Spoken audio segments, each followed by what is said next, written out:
Hello friends, मैं आपका दोस्त डॉक्टर सुनील कुमार और आप देख रहे हैं डॉक्टर कुमार एजुकेशन क्लिनिक।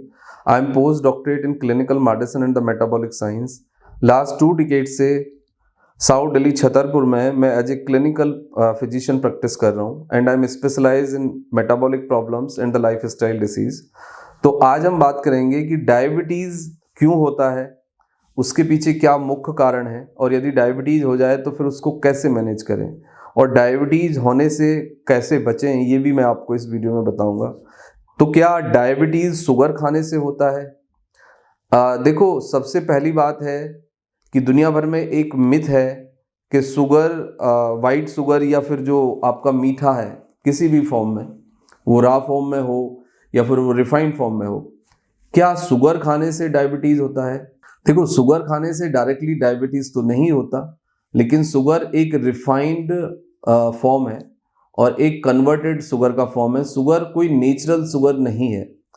यानी डायबिटीज़ यदि आपको हो गई है और आप डायबिटीज़ नहीं हुई है, यदि डायबिटीज़ से बचना चाहते हैं तो शुगर कंटेनिंग फूड आप छोड़ दीजिए, क्योंकि शुगर और sugar containing food directly diabetes तो नहीं करते, लेकिन डायबिटीज़ को कॉम्प्लिकेटेड और आपके शुगर लेवल को कंट्रोल होने से रोकने में इनका एक डायरेक्ट कंट्रीब्यूशन होता है। अब मैं दूसरी बात पे आता हूँ कि डायबिटीज़ आखिर होता क्यों है। देखो, डायबिटीज़ जो है वो इंसुलिन रेजिस्टेंट प्रॉब्लम है। इंसुलिन रेजिस्टेंट प्रॉब्लम का मतलब ये है कि आपकी जब लाइफ स्टाइल चेंज होती है, जब आपका फूड चेंज होता है, जब आप एक्सरसाइज नहीं करते, जब आप एक पोस्चर में बने रहते हैं, जब आप मानसिक तनाव में बहुत ज़्यादा रहते हैं, तो फिर आपको कुछ मेटाबॉलिक चेंज होते हैं और वो मेटाबॉलिक चेंज आपकी बॉडी के अंदर इंसुलिन रेजिस्टेंट पैदा करते हैं।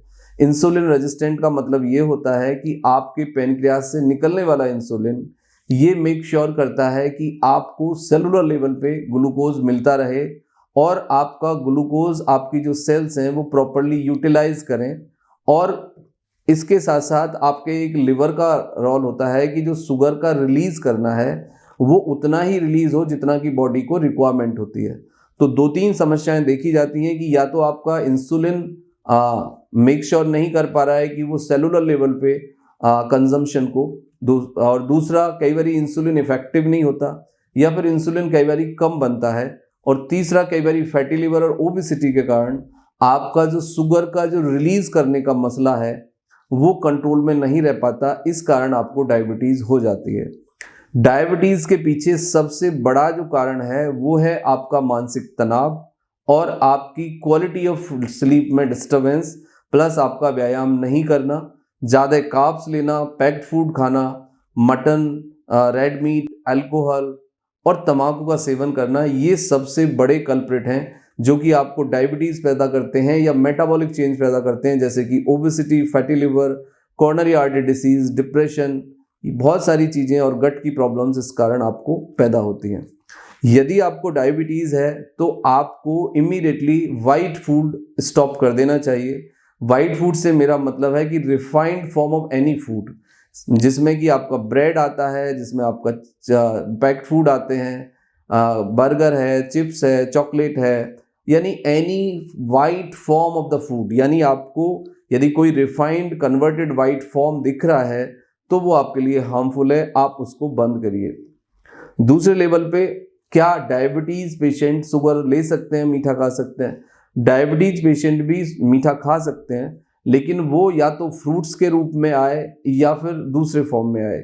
यानी कि आप खजूर खा सकते हैं, खजूर में काफ़ी अच्छा शुगर होता है और नेचुरल शुगर मिलता है, और उसमें फाइबर के साथ जो शुगर आपको मिलता है, तो इससे आपके डाइजेशन में भी कोई बाधा नहीं आती है। दूसरे लेवल पे नेचुरल गुड़ आप लिमिटेड खा सकते हैं, लेकिन गुड़ आपका नेचुरल हो, क्योंकि गुड़ के अंदर भी बहुत सारे लोग आजकल चीनी मिलाते हैं। तो जो आपका गुड़ बहुत सुंदर दिखता है वो शायद चीनी मिलाई हुई होती है उसमें, लेकिन जो थोड़ा सा मतलब डल गंदा दिखता है वो गुड़ नेचुरल होता है, तो आप गुड़ खा सकते हैं। लेकिन आपका जो मीठा है वो लिमिटेड हो, और दूसरे लेवल पे आप नेचुरल शुगर के साथ नेचुरल फाइबर खाइए, प्रोटीन रिच फूड लीजिए, वॉक करिए, पूरी नींद लीजिए, और आपकी जो भी प्रिस्क्राइब मेडिसिन है वो प्रिस्क्राइब मेडिसिन लीजिए। लेकिन यदि आपको डायबिटीज़ को कंट्रोल करना है या फिर डायबिटीज़ को रोकना है, तो कुछ बुनियादी चीज़ें हैं जो आपको ध्यान में रखनी होंगी और कुछ बदलाव आपको अपने खाने में करने होंगे। सबसे पहले स्टॉप अल्कोहल, एग बंद करिए खाना, आप अल्कोहल लेना बंद करिए, मटन खाना बंद करिए, रेड मीट खाना बंद कर दिए। यदि एग आप खाते हैं तो एग का आप जो अंदर वाला पार्ट है वो ना खाएं, वाइट वाला जो आउटर पार्ट है वो आप खा सकते हैं, क्योंकि अंदर वाला part bad quality of cholesterol को बढ़ाता है। दूसरे नंबर पे अल्कोहल बिल्कुल रिकमेंडेड नहीं है, सॉफ्ट ड्रिंक, कोल्ड ड्रिंक ये आपको नहीं लेनी है। आपको प्रोटीन रिच फूड लेना है, प्लस आपको 35 से 35 ग्राम्स फाइबर्स लेने हैं, जिसमें कि आप ईसबगोल शामिल कर सकते हैं। और यदि आपको कॉन्स्टिपेशन रहता है तो आप ईसबगोल और त्रिफला शामिल करिए। दूसरा, आप 30 से 40 मिनट वॉक करिए, 5 मिनट डीप ब्रीदिंग करिए और 5 मिनट माइंडफुलनेस मेडिटेशन आप करिए। तो इससे आप देखेंगे कि आपका जो शुगर लेवल है वो नेचुरली कंट्रोल में आ गया है और आपको कोई तकलीफ अब नहीं हो रही है। Thank you very much and take care yourself.